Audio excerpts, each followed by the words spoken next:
Estamos ao vivo. Ciro Gomes. Pessoal, boa tarde. Aqui é o Guilherme Amado, colunista da Época. Faço questão de me apresentar porque pelos comentários aqui eu vejo que tem muita gente que está vindo por conta do nosso convidado e não necessariamente que me conheça. Hoje eu vou receber Ciro Gomes, já recebi, inclusive estou, a exemplo de vocês, olhando para ele. Como definir, como acreditar Ciro Gomes foi um conflito que eu fiquei na hora que eu estava escrevendo a chamada para a nossa live, porque eu posso chamar de ex-ministro, ex-governador, ex-deputado, mas eu acho que também posso chamar de aspirante, né, Ciro? Eu acho que você, publicamente, você admite isso, embora diga que não esteja em campanha, você admite que você é candidato para 2022, né? O pré-candidato para a gente respeitar a tal da regra eleitoral. Mas eu acho que dispensa apresentações, todo mundo certamente conhece o Ciro, quando não seja pelo que ele fala esses anos todos, pela vida pública, pela hora do voto ali na urna eletrônica, na eleição passada e pelo menos mais uma eleição presidencial lá atrás também. E o Ciro, que eu convidei hoje para a gente falar sobre os caminhos da oposição ao governo Bolsonaro. O Ciro lançou, há algumas semanas, esse livro aqui, que eu até brinquei com ele, perguntando se era uma claque ali atrás, ele falou, não, que é a capa do livro, esse eu encaixo aqui, que é Ciro Gomes, Projeto Nacional, o Dever da Esperança, em que ele fala sobre a visão dele de país e principalmente como que ele vê o Brasil no futuro. Ciro, um grande prazer falar com você. Obrigado por estar aqui. Muito obrigado a você, Guilherme. Um forte abraço. Boa tarde a você, a toda a equipe da Revista Época, a toda a gente querida que está nos ouvindo aí. E um especial abraço para a turma boa que sempre me acompanha aí em todas as lives, que é a minha turma aí na internet, que não perde uma nas batalhas todas desse mundo esse universo de fake news bolsonarista. Eles vão lá e dão um jeito. Eu fiquei impressionado durante essa, não sei, talvez seja a 15ª, 20ª live que eu faço nessa pandemia, mas eu fiquei impressionado como que a sua militância badalou nos dias anteriores o nosso card para a live. É tudo orgânico, Ciro Gomes, ou tem um robozinho ali no meio? 100% orgânico, é uma alegria, uma honra assim, para mim muito grande, porque eu estou dedicado a duas tarefas. Uma é essa eleitoral, meu partido deseja que eu afirme a disposição de ser candidato. Quem já foi candidato 3 vezes não pode andar mentindo dizendo que não quer ser. Mas a outra tarefa mais importante, talvez, porque ganhar uma eleição é uma fatalidade quase na vida brasileira. Mas a outra grande tarefa é criar uma corrente de opinião, especialmente entre os jovens brasileiros, para quem eu tenho dedicado praticamente 90% do meu esforço. Antes da pandemia, eu estava praticamente visitando uma universidade por dia, às vezes 2, conversando com 300, 400, 500, 1.000 pessoas em auditórios, longas horas de debate, apresentação de 1h30, 2 horas de responder perguntas, depois longas filas para tirar fotografias, para minha alegria. E isso acabou criando essa coisa que é uma turma impressionantemente politizada, não é? Estão aí no debate, na internet, me cobram coisas, me puxam a orelha. Isso tem me feito muito mais seguro do que eu jamais estive. Agora ninguém pode me fazer as molecagens que fizeram, porque agora eu tenho a minha turma. E essa turma que você chama de turma boa, né? A sua militância... Isso. Tem uma parte afiliada ao PDT, a Juventude Socialista do PDT, que está crescendo bastante. Nós fizemos o primeiro balanço agora. Nós vamos ter a maior quantidade de candidatos a prefeito da história do PDT, serão 1.380 candidatos, né, a prefeito. Imagina isso multiplicado por pelo menos 10, será o volume de candidatos a vereadoras e vereadores. Mas tem uma turma que não se filiou a partido, mas que me ajuda nesse debate, enfim, toda hora. E é uma turma que realmente faz a diferença. Certo. Ciro, agora a gente está entrando estamos na 4ª semana, vamos para a 5ª, de uma relativa calmaria em relação ao presidente Jair Bolsonaro, né? Pelo menos se comparado ao que foram os últimos meses, né? Durante a pandemia, a gente viu um presidente muito mais exaltado e criando confusão com as outras instituições do que o histórico dele, que já é um histórico de anos, um histórico agressivo de conflito.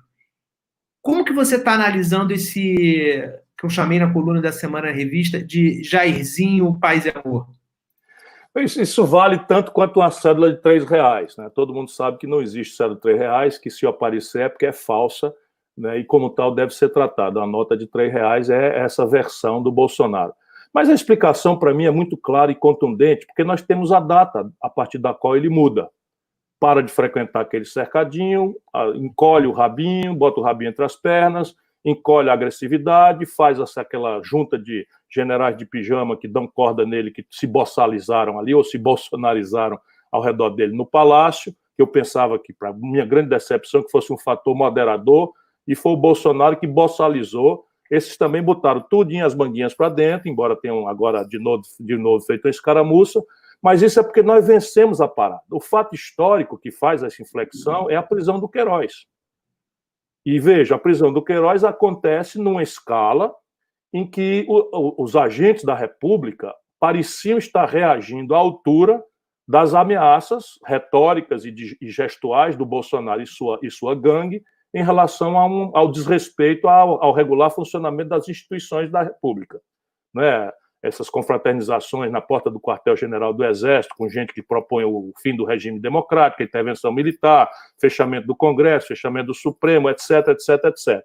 Então, quando prende os bagrinhos ao redor dele, tudo se encaminha para os filhos. E quando prende o Queiroz, fica flagrante que o Ministério Público e o aparelho de justiça estavam chegando aonde qualquer mais cedo ou mais tarde chegarão as instituições da República, por mais tentativa, e não há a menor dúvida para mim, de que há um grande esforço de bastidor tentando, né, um toma lá da cá aí, em que o Bolsonaro encolhe as agressões, né, ao Supremo especialmente, e esse, por sua vez, para aí as atitudes em relação a enquadrar o Bolsonaro. Né, parece que o Gilmar Mendes não foi consultado para esse grande acordo e fez essa declaração, que é uma obviedade, ele apenas apontou que o rei está nu, né, uma pior crise de saúde pública da história brasileira. O Bolsonaro nomeia um general da ativa, isso transforma o Brasil numa república de bananas, e esse general da ativa ocupa 23 cargos da hierarquia técnica do Ministério da Saúde com militares, a metade deles da ativa. E isso, evidentemente, está levando para o colo das Forças Armadas, pelo menos no imaginário popular, e é justo que a população pense assim, a responsabilidade por um genocídio que vai alcançar provavelmente 180 mil mortos, sendo aí corretas as perspectivas que estão se afirmando todo dia corretas do Imperial College de Londres, que está fazendo as simulações em relação à pandemia no Brasil. Então, essa parte da crise, aparentemente, a democracia ganhou. Resta agora a gente demonstrar para o povo brasileiro que os números da pandemia se devem à irresponsabilidade do Bolsonaro e que a tragédia econômica sem precedentes que está acontecendo no Brasil, para ela o Bolsonaro não tem sequer um plano, um projeto ou uma compreensão mesmo. Você concorda com essa análise de muitas pessoas, me inclusive, de que há um risco à democracia, um risco latente à democracia nesse momento? Houve bastante sério. O Bolsonaro escalou o golpe, não é? Na medida em que eram 4 providências. Houve porque você considera que não há mais? Não, veja, o que aconteceu foi que a sociedade civil brasileira reagiu. Por dentro das instituições, o Supremo estabeleceu, não é, uma ação que tem dois flancos, né, a apuração das gravíssimas denúncias do Sérgio Moro na sua demissão e a apuração da estrutura de fake news que atingiu o Supremo Tribunal Federal. No Congresso Nacional, a CPMI das fake news foi prorrogada por mais 180 dias e está alcançando a parte do dinheiro sujo e os filhos do Bolsonaro. E, fundamentalmente, os inquéritos do Ministério Público do Rio de Janeiro, que alcançaram, a ponto de prender o Queiroz, né, alcançaram o outro filho do Bolsonaro. Portanto, esse conjunto de pinças, né, fez com que o Bolsonaro medisse e pesasse e via que não tinha força. De outro lado, a sociedade civil, eu tenho um orgulho de ter participado da primeira hora desse movimento, agigantou-se. Né, os movimentos apareceram imediatamente, milhões de assinaturas de pessoas que estão aí fora da disputa política, até meio que se protegendo do mundanismo da política, intelectuais, artistas, cientistas, enfim, juristas, né? Adversários históricos deram-se a tarefa de juntos aparecerem nessas lives, nessas coisas. Eu mesmo tive uma hora com o Fernando Henrique Cardoso, com quem eu praticamente não me avistava politicamente há décadas, né, para demonstrar que nós não íamos aceitar essa escalada golpista. Eu diria que é para sempre, não, porque eu volto a dizer, o Bolsonaro é uma cédula de R$3. O que o Bolsonaro diz de manhã não serve para de tarde, é um mentiroso compulsivo, e na cabeça dele, ele ainda vai tentar um golpe, né? E a coerência disso são milícias que ele está organizando, incrustado nas PMs do Brasil inteiro. Nós aqui no Ceará já vimos ela funcionando, e ela é basicamente nazista, violenta, agressiva, não respeita nada, nem lei, nem instituições, nem regra da democracia, nadinha. E o Bolsonaro conta com isso, quando ele anuncia que quer armar as pessoas. Por que o Bolsonaro suspende? É o único país do mundo que eu conheço que suspendeu a norma que determinava o rastreamento de armas. Veja quem está nos assistindo. O Bolsonaro revogou portarias do Exército Brasileiro que determinavam os procedimentos para você rastrear armas e munições. Portanto, agora, quem comprar uma arma e quem comprar munição pode fazê-la chegar na mão da milícia, porque não tem mais o rastreamento. E a única grupo de interesse, a quem interessa não ter rastreamento, são as milícias, com quem o Bolsonaro tem ligação orgânica, todo mundo sabe disso, ou pelo menos todo mundo vai saber disso, porque eu já sei disso há muito tempo. Sim. Breve parênteses, você tocou nesse ponto aí do Ceará e o que houve lá atrás. Em que pé que está a questão da responsabilização dos policiais militares que participaram daquele motim? O Camilo Santana falou que ele não recuaria, né? Nacionalmente houve apoio de diversos líderes, o próprio Rodrigo Maia afirmou que também não dava para se recuar de uma punição àquilo que é uma insubordinação. Em que pé que está atualmente? Veja, as punições administrativas, ou seja, os afastamentos, suspensões e os procedimentos disciplinares estão absolutamente todos em andamento e não houve recuo de absolutamente nada. As prisões, como infelizmente tem acontecido na justiça brasileira, assim que a imprensa parou de prestar atenção, o juiz relaxou as prisões, o que é uma verdadeira aberração, porque esses camaradas mataram aqui 200 pessoas. Além de terem extrapolado as ordens do Tribunal de Justiça, do Ministério Público, enfim, tudo, eles mataram 200 pessoas e são bandidos perigosíssimos, enfim, mas foram todos eles soltos pela Justiça, estão respondendo aos procedimentos em liberdade. Mas deixa que eu lhe diga, aqui no Ceará nós tomamos a providência que o Brasil tem que tomar. A Assembleia Legislativa reuniu-se e praticamente por unanimidade, menos 2 votos de 2 agentes da milícia, que é incrustada na PM daqui do Ceará, como está se incrustando no Brasil inteiro, nós incluímos na Constituição do Estado do Ceará 2 dispositivos. Um é a vedação de concessão de qualquer reajuste ou vantagem para policiais amotinados. Na constância do motim, fica proibido, mesmo que o governador queira recuar, a Assembleia está vedada constitucionalmente de conceder qualquer vantagem, o que elimina esta ferramenta ilegal e criminosa como mecanismo de afirmar a justa súplica de qualquer trabalhador por melhores salários. A outra é a proibição, também com status constitucional, de anistia. Então, aqui agora não depende mais da pessoa, do governador, qualquer tipo de favorecimento ou concessão, porque a Constituição do Estado do Ceará agora veda que se conceda anistia aos transgressores das regras disciplinares das polícias. Sim.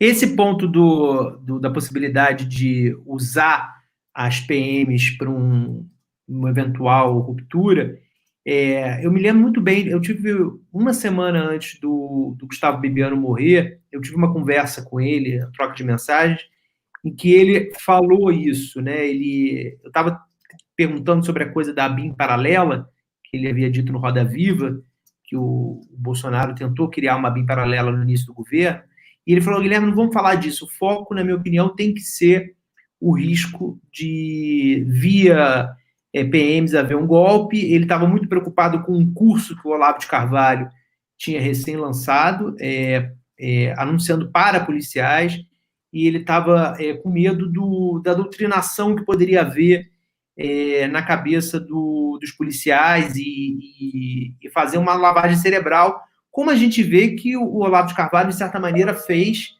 com diversos segmentos, a gente vê isso nas redes sociais. Você foi governador no início dos anos 90. Isso era uma realidade ali, considerando que quando você assumiu, a gente tinha 6 anos de democracia, né? A gente tinha acabado de sair da ditadura militar, no sentido de que havia 6 anos, né? Comparados hoje, que a gente tem décadas. Isso era uma realidade ali ou não? A polícia ali, ela respeitava realmente o governador e isso era algo improvável? Não, isso piorou muito de um tempo para cá. E piorou porque melhoraram as coisas. Deixa eu lhe dizer, do meu tempo para cá, o Ceará ampliou por 3 vezes o efetivo. E como nós somos um estado de uma economia privada muito débil, muito frágil, o emprego no setor público é sempre uma coisa muito atraente. Resultado, nos últimos concursos para PMs, promovida pelo Camilo Santana e pelo ex-governador Cid Gomes, pelo atual governador Camilo e pelo Cid, mais de 2/3 das pessoas que passam têm nível superior. Então, não são pessoas que têm propriamente a vocação para o policiamento ostensivo da rua, que é a grande tarefa de uma polícia, que não devia mais ser militar em tempo de democracia. Essa foi outra grande fraude que a experiência mentirosa de esquerda no Brasil, né, deixou de mexer. Aliás, não mexeu em coisa nenhuma das instituições da República. E a ideia de que você tem uma estrutura hierárquica assentada na lógica da disciplina militar, como forças auxiliares das Forças Armadas, isso é uma excrescência que nós herdamos da ditadura, e depois de 30 anos, os democratas não fomos capazes de pôr em perspectiva a solução disso. Agora, isso depende muito, muito menos de regra do que da autoridade que está ali. Então, comigo, enfim, é um exercício pessoal. Eu tive alguma escaramuça, por exemplo, eu lembro de um tenente que chefiava uma gangue dentro da PM. Ele ia para um determinado bairro da classe média alta, naqueles locais onde a meninada saía de carro para fumar alguma coisa ou para namorar, etc., e assaltava essas pessoas, paisano. Em seguida, naturalmente, as pessoas denunciavam, a polícia chamava e ele ia atender a ocorrência. Uhum. Aí, um belo dia, um garoto reconheceu e ele quis matar o garoto. Atirou, o rapaz se fez de morto e, graças a Deus, escapou. E acabei, né? Aí eu fiz uma cerimônia, né, uma cerimônia para expulsá-lo da PM, jurou que me matava e tal, e acabou. E nunca não sei mais nem dele, foi para a cadeia, nunca mais tive notícia. Ao outro lado, também é um estado muito patrimonialista, a paróquia é muito pequena, enfim, certa feita, um aspirante deteve um desembargador, não é, que estava bêbado, e amigo do governador, como todos os desembargadores, pega o telefone e liga, exagerando. Eu mandei promover o tenente, convidei ele e a família para almoçar comigo. Então havia essa lógica que é o que tem que ser feito. E a velha esquerda no Brasil tem um trauma com questão de segurança e deixou esse universo aí na mão da direita. Né? Sim. Sim. O Major Olímpio, que me surpreendeu de forma muito positiva, esse senador por São Paulo, teve aqui no motim. E eu fiquei impressionado com a franqueza e a seriedade dele. Ele foi lá visitar os amotinados e saiu, deu entrevista, horrorizado. Isso não tem nada de reivindicação, isso é uma malta de bandidos, bandido de alta periculosidade, tudo mascarado, tudo armado, botaram os superiores para correr dos quartéis com arma na mão. Na minha cidade, que eles escolheram para provocar, onde aconteceu aquele problema com o Cid, eles saíram sem camisa, mascarados, rodando o carro da polícia na rua, atirando para cima e mandando o comércio fechar, fechando as escolas, correndo com as senhoras, etc. Bandidos perigosíssimos. Sim. Você citou a tua live com o Fernando Henrique, e acho que é uma boa deixa para a gente falar de frente ampla. Foi um debate na Globo News. Eu tô usando live para falar de um monte de coisa hoje em dia, mas foi um debate na Globo News, é claro. Você citou a conversa sobre o Fernando Henrique, eu acho que ela é uma boa deixa para a gente falar da tal da frente ampla, que foi há 1 mês, 2 meses, ela era o tema nacional, né, de fazer frente a essa ameaça que estava muito mais latente, como a gente conversou. E eu queria te perguntar, Você teve, nesse período, alguma restrição íntima, ou que você tenha colocado para alguém, de uma pessoa com que você não sentaria, com que você não figuraria ao lado? Não, absolutamente não. Eu fui muito claro todas as vezes. Eu disse que havia duas emergências ao redor das quais nós precisamos celebrar uma unidade, pouco importa de onde viesse essa unidade. Não teria sentido nenhum você, a partir dessas duas emergências, você pedir certificado de origem, ou seja lá o que diabo for. Primeira urgência, a defesa da vida, que continua dramaticamente real, embora as manchetes estejam diminuindo. As manchetes que falam em 75.566 mortos são menores do que aquelas que falaram em 1.000 mortos. Os primeiros 1.000 mortos, a centralidade. E isso, banalizar isso, para mim é uma tragédia. Por quê? Porque ainda podemos salvar 100.000 brasileiros. Portanto, deveria haver uma grande emergência nacional para obrigar o governo a cessar essa atitude anticientífica, genocida, criminosa, né, e fazer ainda o que tem que ser feito, que é coordenar os esforços do governo federal, governos estaduais, municipais, pelo isolamento social radical, aonde for necessário, pela testagem em massa, que nós seguimos sendo o país que menos testa no mundo, e, portanto, não sabemos o itinerário do vírus, nem se ele está recrudescendo acolá ou retrocedendo aqui. O Brasil tem números exóticos, esquisitos, à luz da ciência. Fala-se que os 2 milhões, em números redondos, de contaminados podem ser 12 vezes mais, o que, de outro lado, pode estar antecipando algum efeito de imunização de manada, ou daquele efeito de imunização de manada, se for o caso. A gente não sabe, porque não testa. Está faltando, até 3 dias atrás, em 21 estados, faltando os fármacos para entubar as pessoas, até anestésico faltando, enquanto o presidente determinou que o Exército comprasse toneladas do material para fazer cloroquina a um preço 6 vezes o que tinha pago o próprio Ministério há um ano atrás, em maio, em maio do ano passado. E hoje você viu que ontem o presidente recuou, né? Em relação a... Ele é um charlatão, e charlatão é um tipo penal, caracterizado no Código Penal, que é você prescrever remédio sem estar habilitado para isso. Quantas vezes nós assistimos ele falando e mostrando remédio, etc, etc. Então, essa é a primeira emergência. A segunda era a emergência de salvar a democracia, os seus ritos. Então, veja bem, não faz nenhum sentido a gente perguntar quem é que está a favor, está do lado da democracia, do rito da democracia. Eu citei o exemplo do MBL. Eu provavelmente não vou com o MBL para canto nenhum. Porém, se eles vieram, como vieram, em defesa da democracia, muito bem-vindos. E essas são as duas emergências. Depois tem duas coisas que eu considero absolutamente necessário que a gente faça o oposto, que a gente aprofunde as nossas diferenças. A primeira é, o que houve com o povo brasileiro? O que aconteceu, Guilherme, para o povo brasileiro que nos deu tantas vitórias, pelo menos ao lado civilizado, né? Se tomarmos do Fernando Henrique para cá, são 25 anos em que o povo nos deu as vitórias todas, não é? Desse lado mais progressista, mais arejado, ou se quiser, pelo menos civilizadamente democrático, né? O que houve com o povo brasileiro para, de repente, esse mesmo povo, numa conta de 70% do São Paulo, do Rio de Janeiro, de Minas Gerais, do Sul, do Nordeste, do Centro-Oeste e do Norte, o Nordeste não, terem dado vitória a um boçal despreparado, bandido, de uma família de bandidos como o Bolsonaro. Nós precisamos aprofundar com muita humildade a consciência das causas que levaram o Brasil a isso. Porque, senão, nós vamos ter que cair nesse petismo irresponsável, não é? Que chama o nosso povo de gado.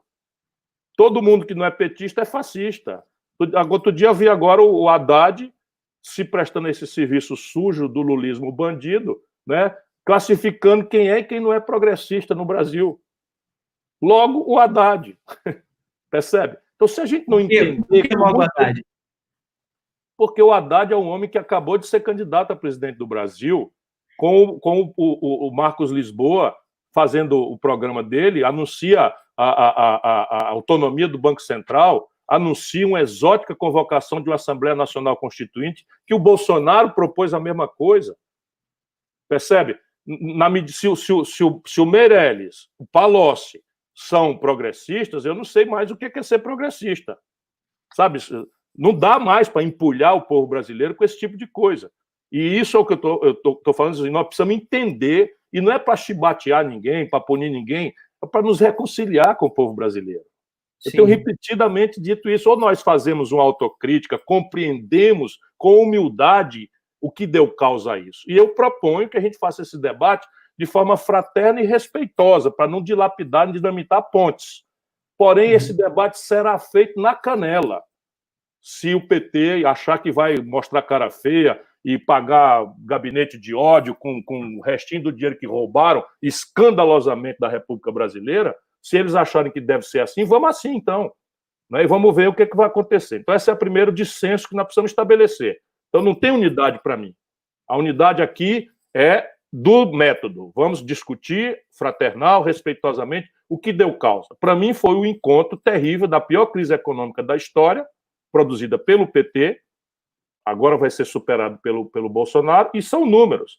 Com o governo PT, a economia brasileira caiu 3,2% no ano, 3,5% no outro ano. Nunca tinha acontecido isso na história do Brasil. O desemprego era 4, virou 14. A população que foi beneficiada com a expansão generosa do crédito no governo do Lula, no governo da Dilma, saiu de 15% para 55% do PIB o crédito. Isso tudo virou inadimplência. Sabe o quê? 64 milhões de brasileiros com o nome humilhado no SPC. O FIES, que foi um puxadinho para financiar a rede privada de educação, transformou 5 milhões de garotos em pessoas humilhadas no SPC, devendo 11 bilhões de reais. 5 milhões e 500 mil empresas estão no Serasa, antes da pandemia. Tudo por esse desastre econômico produzido pelo PT. E depois a notícia generalizada de corrupção, que eles ficam empulhando a população brasileira como se fosse uma perseguição particularista ao Lula. Caramba, o Palocci não era fundador do PT? O Palocci, será que eu estou completamente enganado? Não era o braço direito do Lula, que comandou a economia do Brasil, depois foi para a Casa Civil comandar o governo da Dilma? É uma pessoa central na estratégia de poder do Lula e do PT, era o Palocci. Eu confesso, devolveu 100 milhões de reais a valores atualizados. Eles pensam que nós somos idiotas? Você usou a expressão lulismo bandido, quando você estava falando. Eu não tenho lembrança, me corri se eu estiver errado, eu nunca vi você chamar o Lula de bandido. Isso você já fez? Eu não quero pessoalizar, não, eu não quero pessoalizar. O Lula está respondendo na justiça. E, de novo, quando nós nos insurgimos contra o Bolsonaro, chamamos uma frente ampla, né, pedimos a unidade de todos os democratas do país, o mais grave que tinha acontecido ali era a ameaça de fechar o Supremo. Era uma declaração estapafúrdia de um general que está no Palácio, até aquela data na ativa, só um Brasil da boçalidade do Bolsonaro aceita um negócio desse, medindo a régua da oposição. Você não lembra? Né, que a decisão, uma decisão interlocutória, uma decisão processual boba, sem nenhum efeito de nada, né, do ministro Celso de Mello, ninguém menos do que o decano do Supremo, que determina a audiência do Ministério Público por uma petição que ele recebeu, e aí ele não competia outra coisa se não fazer isso. Aí o boçalzinho lá do Palácio, porque acha que as pessoas vão ter medo dele, porque ele, muito valentão, imaginando que vai mandar soldados atirar em civis desarmados. Né? Esse general lá que está do lado do Bolsonaro. E aí diz o seguinte, que a oposição não pode esticar a corda. E que conversa é essa? Que conversa é essa? Quem mede essa corda não é ele, não. Quem mede essa corda somos nós, da oposição, e as regras do país, o Estado de Direito Democrático, que nós temos que dar uma lição de autoridade moral nessa gente. Então, por que nós nos insurgimos contra isso?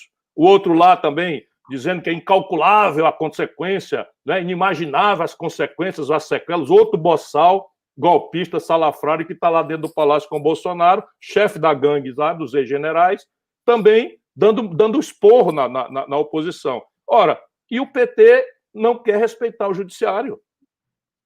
Tudo bem, contra o Moro, eu já me levantei desde o primeiro dia. O Moro passou da conta, virou um politiqueiro, usou a toga para se deixar subornar em troca de um cargo vitalício no Supremo Tribunal Federal. Tudo isso eu denunciei na época. Mas e os outros tribunais, a segunda instância, a terceira instância e o Supremo, nomeado quase todo mundo pelo PT, não merece respeito? Então a questão básica é essa. Certo. Agora, eu disse que duas coisas pedem o dissenso. Um é entender as causas. né, dessa tragédia política e social que está acontecendo no Brasil. A segunda é o que é que nós pretendemos colocar no lugar.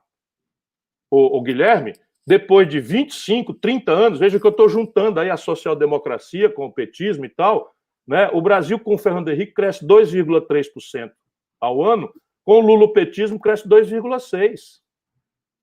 O Brasil tem o pior sistema tributário em matéria de regressividade, de injustiça fiscal e de impedimento da competitividade sistêmica da nossa economia do mundo.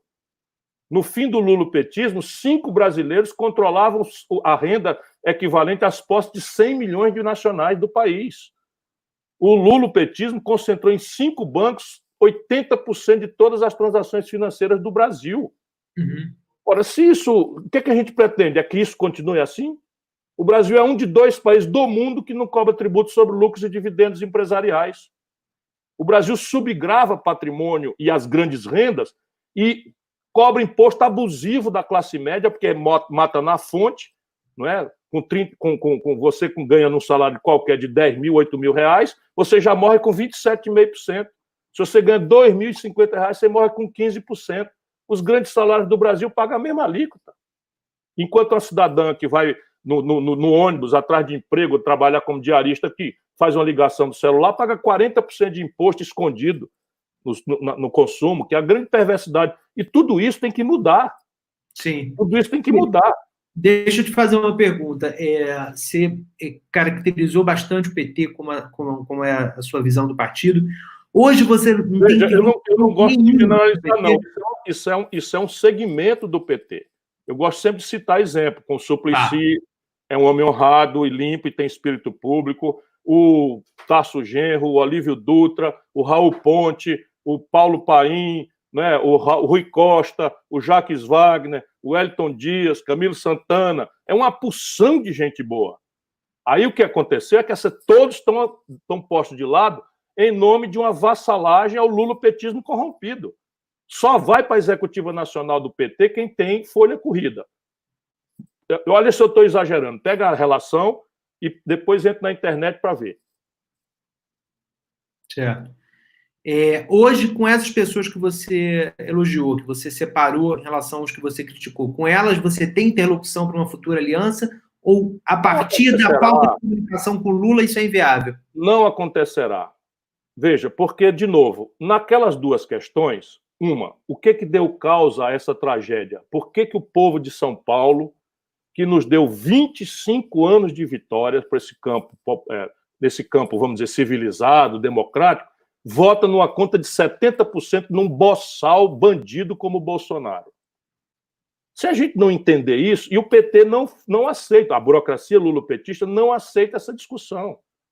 Para eles, tudo é culpa de alguém que não são eles. Para eles, tudo é uma grande mentira, uma grande enganação. Então não haverá nenhuma chance da gente se reconciliar com o povo brasileiro se a gente não se conectar com essas razões.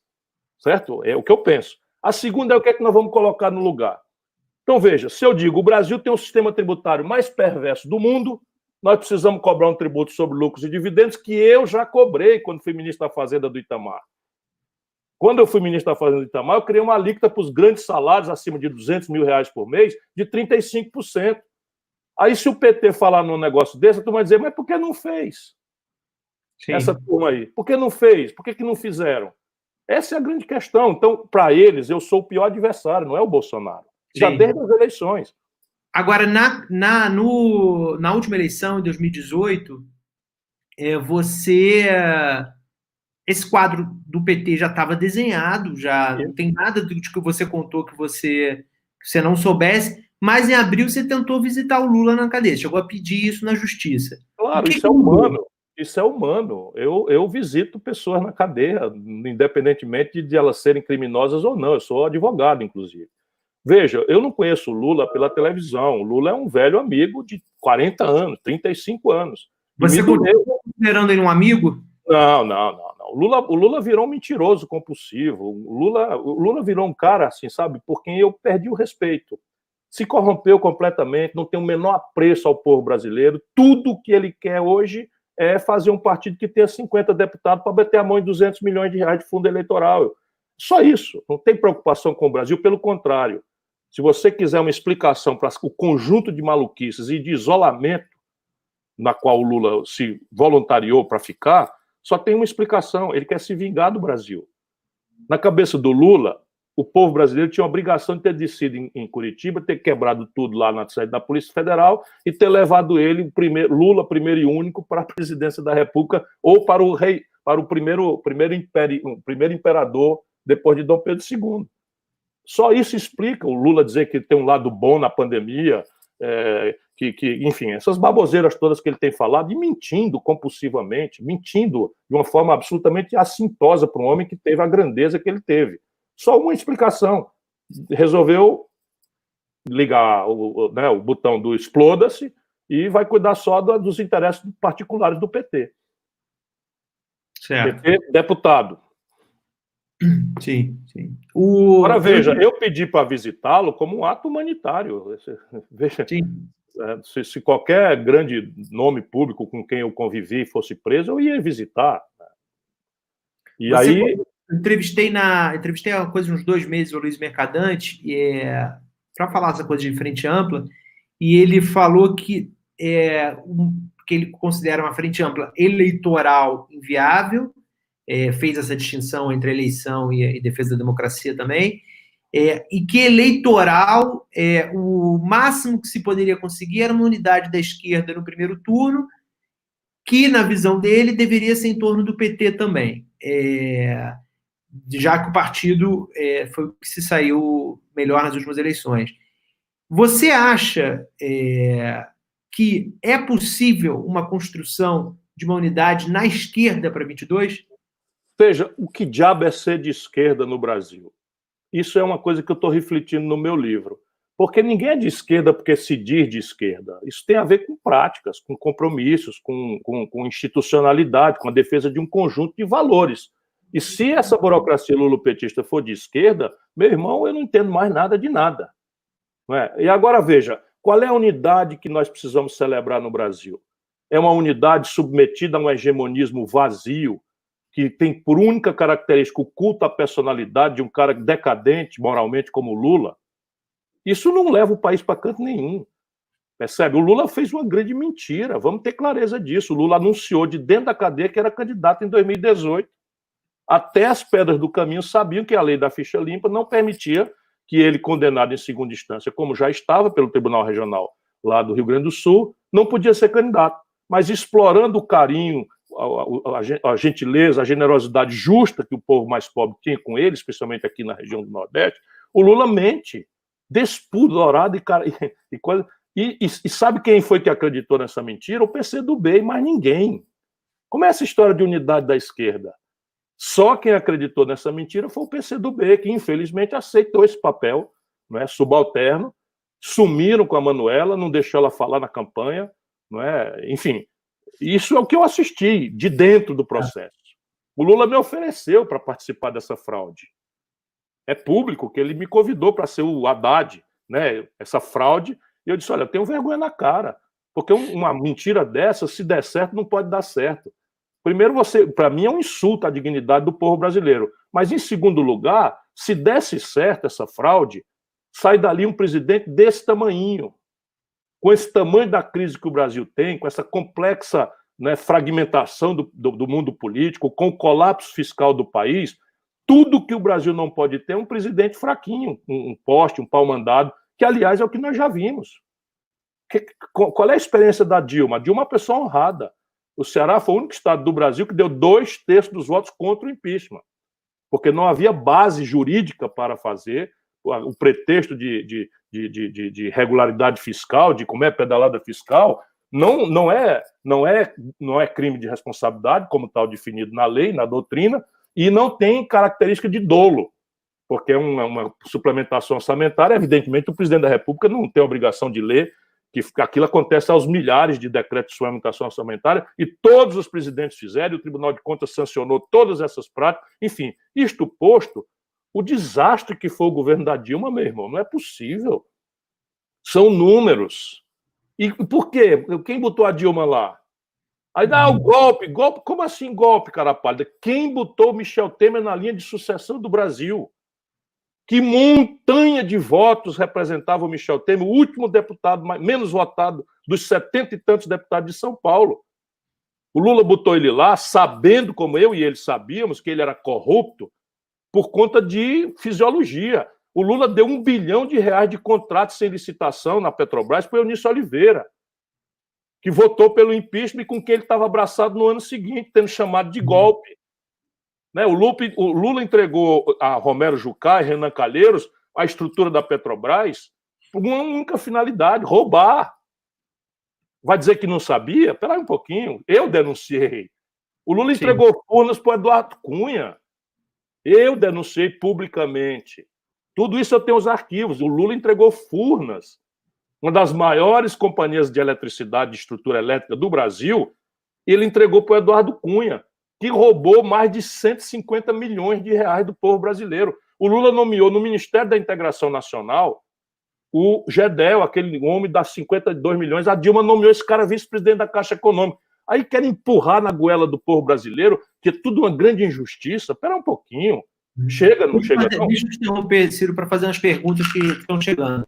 E peço a quem mandou pergunta lá atrás, que tem comentário para caramba que vocês estão vendo, que mande de novo para eu conseguir ler, mande agora. E pedir ao pessoal que está postando só Ciro, Ciro Amado, Ciro isso, para não postar nesse momento das perguntas, senão eu não vou conseguir ler. Tem uma aqui do Eduardo que pergunta o seguinte: Ciro, até onde você estaria disposto a fazer uma aliança com partidos de centro e direita para formar uma coalizão para vencer as eleições? Quer dizer, aqui a gente não está falando de frente ampla em defesa da democracia. O Eduardo que está perguntando em relação à eleição. O projeto... Na eleição, você toparia se aliar com o centro e com a direita? O projeto que eu defendo para o Brasil precisa de uma sustentação no centro-esquerda. Acho que a direita, ela mesma, não cabe, porque paralisaria algumas mudanças estratégicas que o Brasil tem que fazer para se reconciliar com a mínima perspectiva de resolver os problemas. Deixa eu te dizer, Guilherme, para quem nos perguntou, esse meu livro documenta, com números, com as fontes, tudo documentado, a tragédia brasileira, que está no nosso nariz e não deixa o povo entender. Fica nessa disputa de egos e de culto à personalidade, de relativização politiqueira, mas o Brasil, entre 1930 e 1980, cresceu 6,25% ao ano em média, durante 50 anos. É o país que mais cresceu no mundo. Todo mundo melhorou de vida. Entre 1980 e 2010, o Brasil cai para 2,2%. E entre 2010 e 2020 vai para zero. E com 2 milhões de bebês nascendo por ano, e com esse estoque de 110 milhões de pessoas empurradas para a vida, né, informal, vivendo de bico, sem proteção de nada, nem de ninguém, nem agora, nem na velhice, quando a dor da junta começar, com a conta do remédio chegar, o país não aguenta isso. A desindustrialização que o Brasil está experimentando é uma mortal tragédia. Em 1980, 1/3 da nossa riqueza era tirada da indústria, que tem os melhores empregos, os melhores salários, paga o maior volume de impostos, agrega valor na exportação. Pois bem, caiu para 10%. A indústria brasileira, do jeito que vai, vão acabar, vão liquidar a indústria brasileira. E a agricultura, pecuária e mineração não paga a conta de vida moderna que o nosso povo quer ter. Celular, tablet, TV, internet, meio de diagnóstico médico, química fina, carrão com suspensão automática, direção hidráulica, essa conta ela não fecha. Então, ou a gente põe isso em debate, ou a tragédia está feita. O Brasil vai virar uma ex-nação. Certo. Outra pergunta aqui: como que você vê a possível fusão ou aliança, né, antifusão, do PCdoB com o PSB? Veja, nesse momento tem muita especulação, não é? E aí você tem algumas questões. O PCdoB, nas últimas eleições, e eu não tenho nada a ver com isso, problema deles, eu tenho muito carinho, muito respeito, são nossos aliados aqui a vida inteira. O Ceará deu um senador pelo PCdoB, com o meu entusiástico apoio, o senador Inácio Arruda, portanto eu quero muito bem a eles e tenho um fraterno respeito, mas acho que este alinhamento subalterno ao lulopetismo corrupto tirou deles o que é a maior vantagem deles. Qual é? Uma arguta visão da realidade brasileira. Se você olhar a história do PCdoB, eles sempre foram vanguarda na percepção correta do Brasil. Agora os documentos estão falando em projeto nacional, na necessidade de uma coalizão de centro-esquerda, mas na prática viraram um partido que acriticamente estão alinhados ao que o Lula mandar fazer. E o resultado prático é que eles não conseguiram a cláusula de barreira, pela primeira vez na história. Para sobreviver, eles produziram uma fusão com o Partido Pátria Livre. Pois bem, o PT foi para a justiça e o PSOL foram para a justiça para tentar impedir esse gesto extremo de desespero para a sobrevivência, que era a fusão do... Sabe o que o PCdoB fez? Amém, ficou lá quieto. Não sei o que eles estão pensando, é o problema deles. Eu lamento muito, porque eles são uma força muito respeitável. O outro ponto que mandaram antes para eu te perguntar é qual foi a razão da saída da Cátia Abreu do PDT, que foi sua vice na última eleição? A Cátia, ela nunca esteve muito confortável no PDT. Ela é uma pessoa de muito valor, é uma amiga querida que a vida me deu, eu tive muita honra de caminhar com ela, mas ela é uma pessoa que tem uma compreensão ideológica um pouco mais ao centro-direita do que ao centro-esquerda, como aquela que nós do PDT defendemos. E aí havia muitos incômodos, né? Você tem temas práticos, concretos, reforma da Previdência. Então, aquilo ali, para nós, era uma lesão, sabe, orgânica aos nossos fundamentos. Quem criou a Previdência Pública no Brasil foi o trabalhismo, né? O Getúlio Vargas, João Goulart, enfim, e o Brizola tem uma história e tal. E ela sempre teve dificuldades. Portanto, foi um divórcio amistoso, né? Ela foi para um caminho mais conveniente, mais confortável para as convicções dela, sempre dizendo que eu tenho por ela um grande afeto, uma grande admiração, é uma mulher de grande valor. Tá certo. Você vai fazer campanha esse ano para os prefeitos? Vou fazer pesadamente, no que eu puder. Vamos ver se a pandemia nos deixa que seja físico, mas se não, vai ser na base da live de madrugada, de manhã, de tarde, de noite. Vou ajudar o companheirado aí. A live demia. É isso.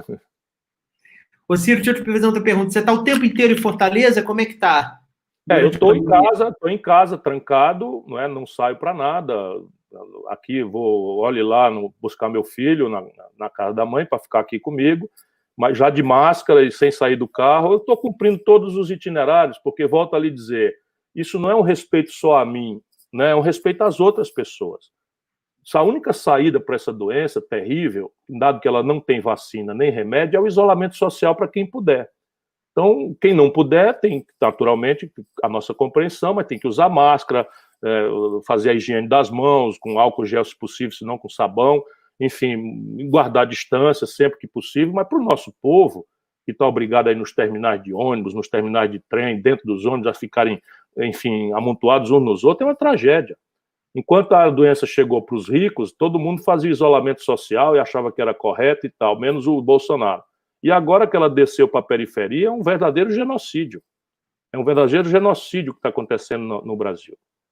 Você vê, você está em casa, mas imagino que deva chegar, mesmo você em casa, muito relato da situação da população no Ceará, tanto em Fortaleza quanto no interior, a partir de seus aliados. Você ouve que está nascendo esse, digamos assim, um neobolsonarismo por conta do auxílio emergencial ao Bolsonaro?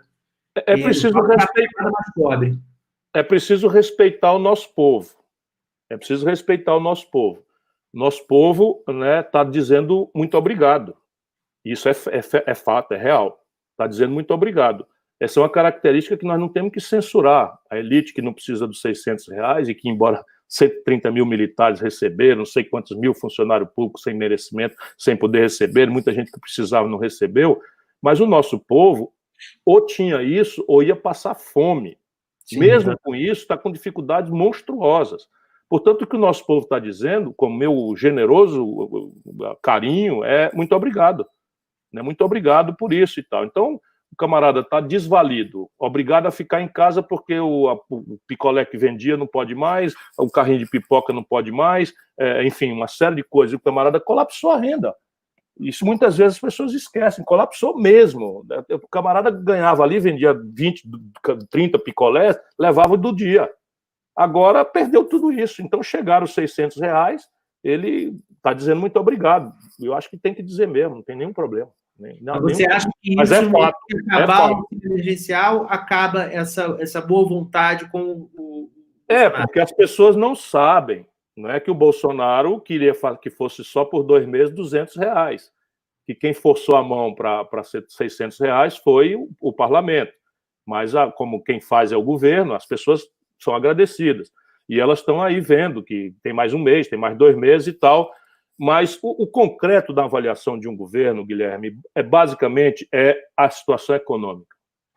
Essa é a grande razão de avaliação positiva ou negativa de um governo.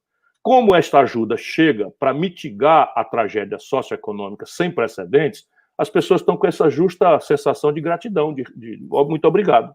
E elas não vão para as nossas abstrações, que o Bolsonaro é um boçal, que fala bobagem por hora, por metro, por volume, etc. Não, elas estão ali no concreto. A política para elas é uma sujeira mesmo, todo mundo é pilantra, todo mundo é bandido. Esse, pelo menos, mandou alguma coisa para meus filhos ter um bocado para comer. Eu compreendo isso com o meu coração.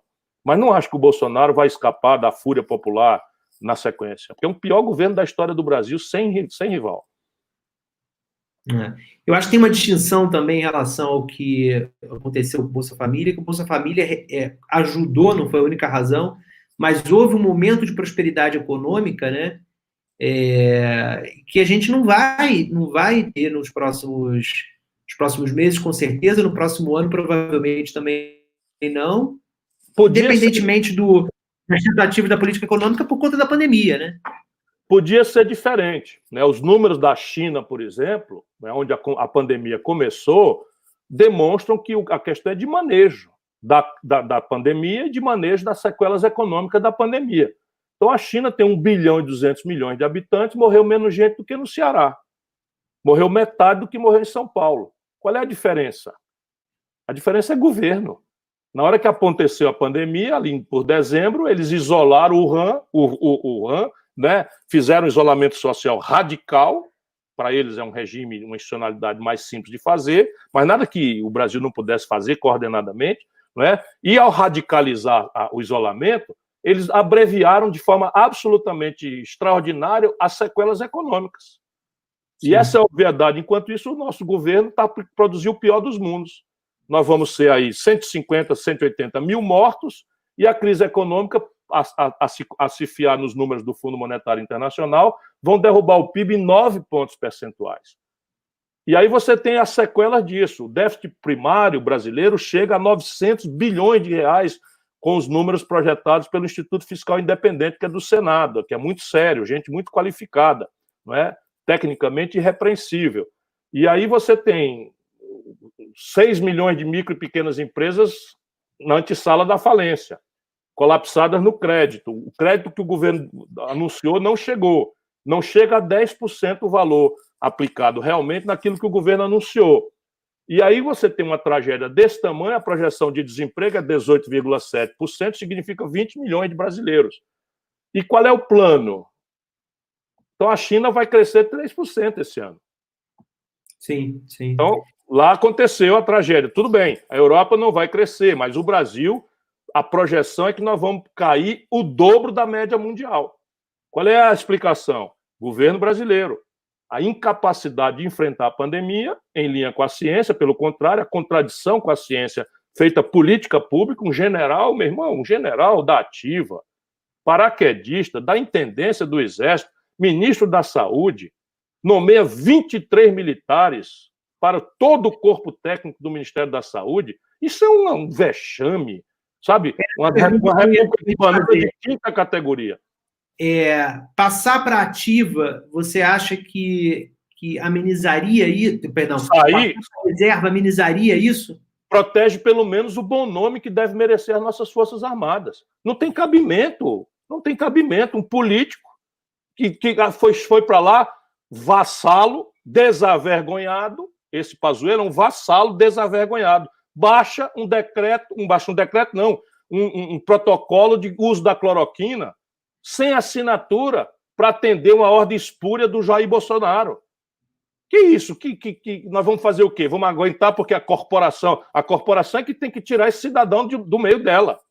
Se ele quer ser um politiqueiro, um vassalo, vá ser, mas não em nome do Exército Brasileiro, que não pertence, não é milícia de nenhum partido, nem de um governo.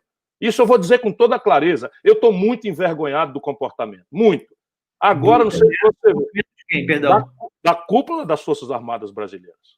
Como é que eles permitem a desmoralização das instituições do bem-querer e da respeitabilidade do Brasil, que são as Forças Armadas, em nome de um boçal envolvido com tudo que há de safadeza e milícia no Brasil, como o Messias Bolsonaro. Agora, tem coisas mais graves, Guilherme. Tem coisas mais graves. Esse agente botou um general brasileiro no vice-comando da Força Sul dos Estados Unidos. Agora o Trump foi visitar, eu quase morro de vergonha. Eu nunca me envergonhei tanto na vida das Forças Armadas do Brasil, e tem que ser dito isso, porque é um comandante das Forças Armadas Brasileiras. Aí o Trump foi visitar o comando que fica na Flórida, o general comandante da Força Sul, tem um brasileiro chamado General Davi no vice-comando. Aí isso aqui, está aqui o colombiano, bate continência aí. Aí o colombiano, está aqui, ele está aqui pago para nos servir. Agora está ali o outro, o brasileiro, levanta aí. Aí levanta o general, bate continência, ele diz, esse daí é do Brasil, estão conosco, o Brasil está conosco desde a Segunda Guerra Mundial. E o Brasil paga para eles nos servirem aqui. Assim mesmo. Que isso? Porque, no limite, o projeto de defesa americano entende a América do Sul como uma espécie de protetorado.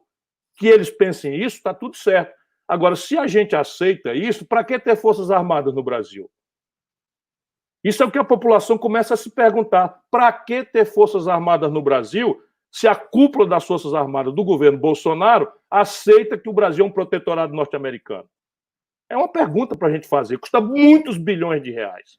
Agora, eu acho que um projeto nacional precisa de forças armadas equipadas, prestigiadas, profissionalizadas, não é? Modernas, ativas, pronta para dizer não se o Brasil precisar que se diga não. Mas não é o que eles estão fazendo, estão destruindo de forma absolutamente calhorda a soberania nacional brasileira. Certo. Ciro, tem uma pergunta aqui do João Vitor Ribeiro que tem a ver com uma outra que eu já queria fazer, e ambas têm a ver com a sua forma que vocês apresentam. Ele pergunta assim, Ciro, você não acha que deveria utilizar uma fala mais popular para o seu discurso atingir um maior número de pessoas? Que isso é uma coisa que, ao longo da sua vida política, você já respondeu. E eu vou casar com essa pergunta uma outra coisa que eu tenho pensado recorrentemente. Você sempre, e acho que você até já falou que está de saco cheio de responder sobre isso, e eu não vou perguntar sobre isso, mas você vai entender. Não, eu não tenho saco cheio. Pode perguntar o que quiser. Não, essa do João Ribeiro você não falou, a que eu vou dizer que você falou, que era recorrentemente, você sempre foi questionado de ser muito virulento, né? E você, uma vez eu me lembro que você falou que a empresa sempre te pergunta isso, mas a minha pergunta não é sobre isso. Você não acha que, de certa maneira, o Bolsonaro te anistiou? Porque é o seguinte, se a gente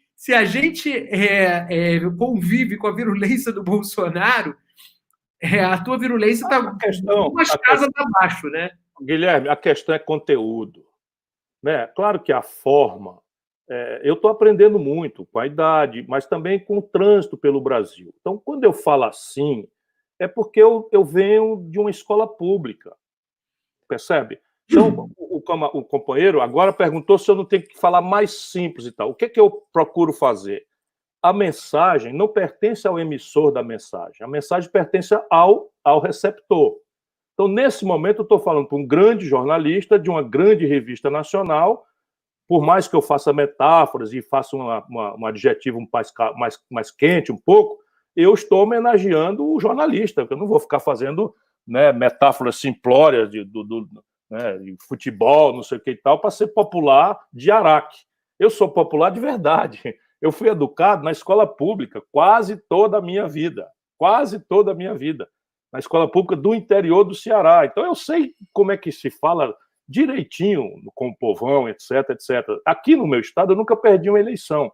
Claro que não é pelo mérito meu, é pela generosidade do povo do Ceará. né? Mas não é porque eu faço milagre, é porque eu não minto. Essa é a minha característica. Agora, a elite brasileira, aí você... Então, o jeito de falar do interior do Ceará, em São Paulo, é estranho. O cara muito veemente, com muitos S's e R's, as vogais todas muito abertas e tal, isso assusta um pouco. Eu só vim perceber de um tempo para cá. Então, nesses ambientes, eu tenho que, sabe, procurar um pouco entender, mas é regionalismo isso no Brasil. As pessoas estão acostumadas, as novelas são todas em carioquês, né, os noticiosos são todos em são paulistês ou carioquês, nem mineirês entra. Aí cearense é estranhíssimo, né? Nordestino serve para fazer piada, para ser artista, mas político é sempre estranho. Não é por acaso esse lado bandido do PT me chama de coroné. E o bolsonarismo boçal e corrupto me chama de coroné. Os dois. Mas sabe o que é coroné? É uma tentativa em paulistês de imitar o sotaque do Nordeste. É puro preconceito. Então o PSDB controla São Paulo há 28 anos. Ninguém nunca chamou o Alckmin de coronel. Como de fato não é. Eu não tenho uma rádio, não tenho uma televisão, não tenho empresa, não sou sócio de ninguém, nem coisa nenhuma, 40 anos de vida pública, nunca respondi por inquérito, nem para ser absolvido, né? Mais popular governador, mais popular prefeito, ministro da Fazenda que ajudou a fazer o real. Eu tenho uma biografia que me autoriza, sabe? 4 livros publicados, esse agora está em primeiro lugar na venda e tal. Eu andei como visiting scholar em Harvard, imagina, faço palestras por aí afora, não tem jeito, eu sou do Nordeste, coroné. E manda ver, então eu aguento, né? Tem gente que tem que responder porque é robô, porque é ladrão. Agora o filho do Guxiquem, caramba, o filho do Guxiquem faz a delação premiada. Aí o Lula quer que a gente acredite que o PT é uma alma santa que está injustiçado. O filho do Guxiquem, eu nunca imaginei, contou a história toda da manipulação do dinheiro do fundo de pensão. O Paulo Guedes está respondendo por inquérito com o segredo de justiça, por malversação de fundo de pensão. Esse é um país sangrado, e eu digo isso para todo mundo, com os números, com os nomes, e isso assusta. Então é mais fácil falar mal do carteiro do que ler a carta. Verdade. O que você acha de uma eventual candidatura do Luciano Huck? Veja, eu acho o fim do mundo. Todo mundo me diz assim, não comenta o Luciano Huck e tal. Mas, porra, pera um pouquinho.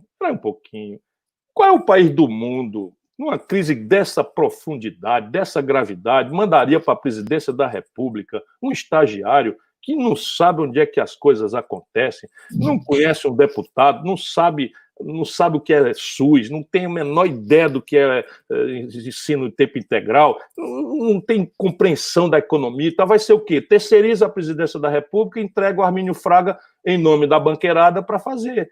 E agora com um discurso de desigualdade, como se a desigualdade fosse uma consequência das forças da gravidade. Porra! Aí prende o cara como é? Processa o cara da FIT, o Luciano Huck é sócio. Aí prende o Joélia Batista, aí o Luciano Huck tem que apagar um bocado de fotografia. Aí escolhendo o AES, dá um inquérito um AES, aí o Luciano Huck tem que apagar um bocado. O Luciano Huck é isso, é um bom vivan, rico pra cacete, e que agora resolveu se divertir de ser presidente da República. E a elite brasileira está desesperada, porque o Bolsonaro está comprometendo, nunca foi o candidato dela, mas o Bolsonaro foi o não tem tu, vai tu, né? Não pode deixar alguém que queira mudar o Brasil, que tem experiência, que sabe onde é que as coisas pode falar, que foi deputado, que foi ministro, que conhece onde é que funciona ali, como é que pode fazer um pacto, né, no novo desenho federativo para trocar aí por apoio orgânico a uma nova geração de reformas que qualifique a matriz de desenvolvimento do Brasil, devolva ao nosso país a condição de trabalhar, de produzir, encerre essa crônica de especulação financeira que está nos destruindo como nação. Enfim, eu acho o fundo do poço, falando muito sério para você. Eu não sei, quando eu chego numa esquina e vejo aqueles meninos jogando malabares com fogo, eu acho aquilo absolutamente extraordinário, eu acho maravilhoso. Acho assim, eu fico pensando, caramba, se eu passar uns 3 meses ou 6 meses ensaiando isso aí, eu vou me queimar todinho e não vou conseguir fazer. Ok, então eu admiro. Agora eu pego meu filho, tem uma crise de apendicite, eu vou levar para esse malabarista fazer a crise. Mal comparando é isso. Botar um estagiário na presidência da República é isso que nós temos aí. Sim. Qual é a diferença? O Moro é outro. Quer dizer, que é isso? De onde é que nasceu esse Moro? Um juiz medíocre, escreve mal, domina mal o direito, não compreende direito as coisas, se corrompe completamente, se vende para um lado político, vai ser ministro, faz acoberta todo tipo de bandalheira e molecagem e ainda quer se apresentar para o país de chibata moral com esse único tema. Toda vida que você olhar um cara falando demais desse negócio que eu sou o chibata moral, pode acreditar que aí tem um pilantra. Pergunta para fechar nossa conversa. Como é que você avalia, no geral, o desempenho da oposição ao governo Bolsonaro? Eu acho que nós temos produzido milagre, sabe? Porque é preciso que a gente entenda que a derrota, de novo, aquela avaliação lá que eu falei, a derrota foi gravíssima. Nós não perdemos a eleição para o Bolsonaro. O Bolsonaro elegeu, dos 513, o Bolsonaro elegeu quase 400. Nós temos 130 deputados federais em 513. Né? Isso daí, se a gente não fizer uma avaliação, se a gente não tiver humildade para entender, agora, com 130 em 513, se nós deixássemos as coisas correrem na base só da tratativa numérica, e não fosse a qualidade política da oposição, era 3-1 contra o povo brasileiro em todas. Nós fizemos ali um movimento, especialmente nós do PDT, de novo, o PT não entendeu isso, né, mentiu que ia apoiar o Freixo, e nós fizemos um entendimento com o Rodrigo Maia, para que ele nos garantisse duas coisas. Primeiro, obrigar o Bolsonaro a jogar dentro das regras da democracia. Está cumprindo rigorosamente. Cumprindo rigorosamente. A CPMI, por exemplo, das fake news, eles tentaram entrar na justiça para impedir o filho do Bolsonaro.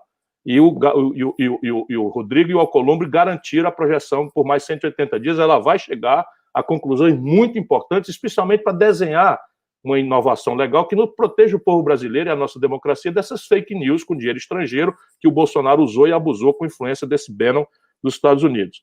Mas a outra tarefa é contenção de danos. E isso é que às vezes a população não entende. Nós não temos força para fazer uma lei de saneamento da melhor qualidade.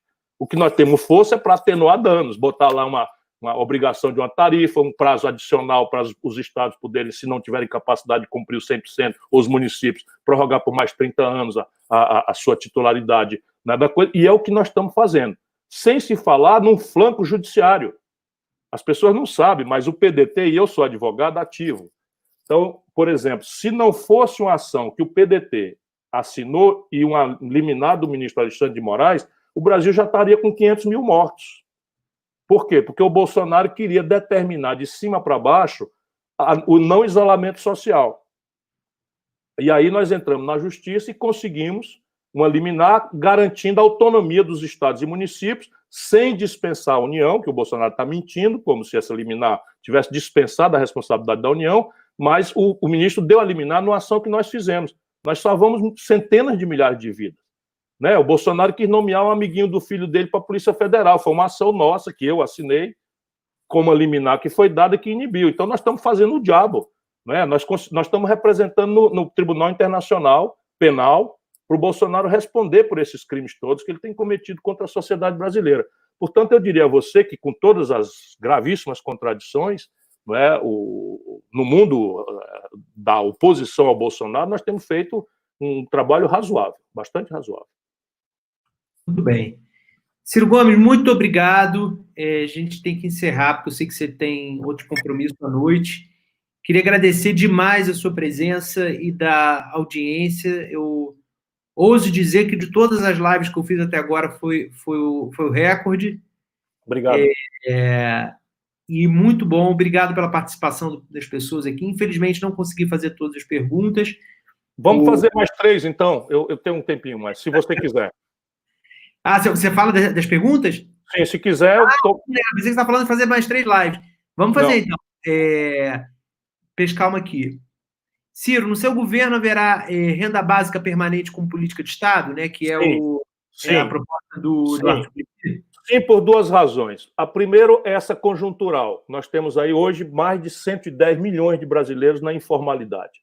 E essa gente tem direito de comer, sabe? De fazer as 3 refeições, de ter como ir e vir nos ônibus, então tem que ter uma renda básica. A segunda é que o Brasil está perdendo a corrida tecnológica de uma forma tão criminosa e grave, pela desindustrialização especialmente, mas pela Nós estamos com o pior orçamento em ciência e tecnologia da história do Brasil, só para você ter uma clareza, e isso significa que o emprego do futuro, que para muita gente já é o emprego do presente, será inacessível para a esmagadora maioria do povo brasileiro, porque nós não estamos dando a eles a qualificação, a técnica, a condição de produzir. Então, é por essas duas razões, porque o emprego moderno vai sumir, mas vai ser substituído por algoritmos quando chegar ao 5G, e porque a massa de pobres no Brasil tem direito a ter uma renda mínima. Tá certo. Uma outra pergunta que fizeram sobre liberdade de imprensa, pelo que está um pouco confuso, mas pelo que eu entendi, como é que você vê essa coincidência entre ataques à imprensa por parte do Lula e do Bolsonaro, né? O Lula deu uma entrevista há alguns meses, acho que é o UOL, antes da pandemia, dizendo que ele faz várias críticas ao Bolsonaro, mas na parte da crítica à imprensa, e aí citou especificamente a TV Globo, ele não discordava, ele concordava com as críticas do Bolsonaro. Vamos lembrar que o que o Lula chamou de crítica não é crítica, né? O que o Bolsonaro recorrentemente faz não é crítica. Ele faz ataque e, quando não, ali perante os jornalistas no Palácio, quando não, assédio moral. Isso é diferente de crítica, que eu acho que todo mundo deve estar aberto. Veja, democracia só existe em ambiente de absoluta liberdade de imprensa. E os abusos, né, são perfeitamente puníveis pelo conjunto de leis que já existem no Brasil. Portanto, um presidente da República tem que garantir isto. Isso é um valor intrínseco. E, no limite, um presidente da República bem intencionado gosta da crítica. Eu não estou falando que eu sou teórico, eu fui governador, eu fui ministro, eu fui prefeito de uma capital. Como eu não tenho rabo de palha, não tenho nada para esconder, nem quero, a imprensa só me ajudou. E olha que a imprensa aqui era severa contra nós, porque o Tasso brigou com todo mundo, havia deformações graves, etc. E eu sucedi o Tasso e recebi esse legado e tal. Nunca processei um jornalista, nunca. Né? Eu mesmo respondia. Às vezes eu publicava um tijolaço, mandava bala ali no assunto. Mas a liberdade de imprensa é essencial. O Lula vive, o lulismo fanático, bossalizado, vive do bolsonarismo bossalizado. Um vive do outro. O desespero deles é surgir uma coisa no Brasil, porque um afirma-se no outro, na negação do outro. Não digo que são iguais, porque o Lula é muitas vezes melhor do que o Bolsonaro, por qualquer ângulo que se queira considerar. Não é? Inclusive, do ponto de vista moral, o Bolsonaro é um pilantra. Quem está dizendo isso sabe que pode ser processado, e ele não me processa, nem me processará, nenhum desses generais bosta que o cercam lá, ex-generais, na verdade, nenhum deles me processa, porque eu sei que o Bolsonaro é corrupto. O Bolsonaro roubava dinheiro da gasolina do gabinete dele, roubava dinheiro de funcionário fantasma. Quem botou o Queiroz lá no gabinete do filho, quem corrompeu os filhos, foi o Bolsonaro. Queiroz é homem do Bolsonaro. Portanto, a imprensa presta um grande serviço ao Brasil. Ponto. Isto dito, eu tenho uma crítica. A crítica é a linha editorial única da dita grande mídia brasileira, sob o ponto de vista econômico. Acho que a Folha de São Paulo, as organizações Globo, em matéria de informação, são extraordinárias. Ai do Brasil se não for o Estadão, né, o antigo JB para o qual eu escrevi, o Estadão já escrevi, né? Enfim, eu acho esses jornais todos muito bons sob o ponto de vista da informação. Muito bons mesmo. Eu me sinto informado, leio todos, né? Não gosto dos noticiosos da Globo por conta dessa coisa de cabeça feita, sob o ponto de vista da economia. Então, não tem a contradição. Nós tivemos uma reforma da Previdência, que é um assunto gravíssimo, dramático. Ninguém que tinha outra proposta, não era contra, que devia ter espaço, mas ninguém que tinha outra proposta como eu, estudei anos, fiz estudo comparado de 62 países, tinha uma equação toda arrumadinha, com os números, dizendo o prazo, etc, etc. Nunca isso surgiu para o povo brasileiro conhecer, porque tinha que ser a mesma linha do Guedes. Aí você pega, por exemplo, falando com franqueza, porque liberdade de imprensa é essencial como o ar que a gente respira. Mas veja, houve uma reunião patética, dia 22 de abril, e nós, todos brasileiros, somos informados, porque foi liberado, né, o escandaloso palavrório lá do coisa, e as maluquices do coisa, sumiram com o Guedes, meu irmão. As baboseiras que todos os outros... O Guedes defendeu a prostituição, o Guedes defendeu a privatização da porra do Banco do Brasil, usando a expressão dele aqui, o Guedes falou palavrão pra cacete e tal, sumiram com ele, cara. Por quê? Porque o Guedes é o mainstream. Né? Então, o Bolsonaro é um estúpido, mas o Guedes é o mainstream. Essa, para mim, é a crítica que nós temos que fazer respeitosamente, porque não devia ter essa coisa de uma espécie de censura. Quando você não dá palavra a outras vozes, você simplesmente deforma e perde credibilidade, que é o que hoje acontece. Se você perguntar para a população brasileira, a imprensa tem baixa credibilidade, como os políticos, né? Só que os políticos são facciosos por definição, e a imprensa se espera, pelo menos, pluralidade. Sim.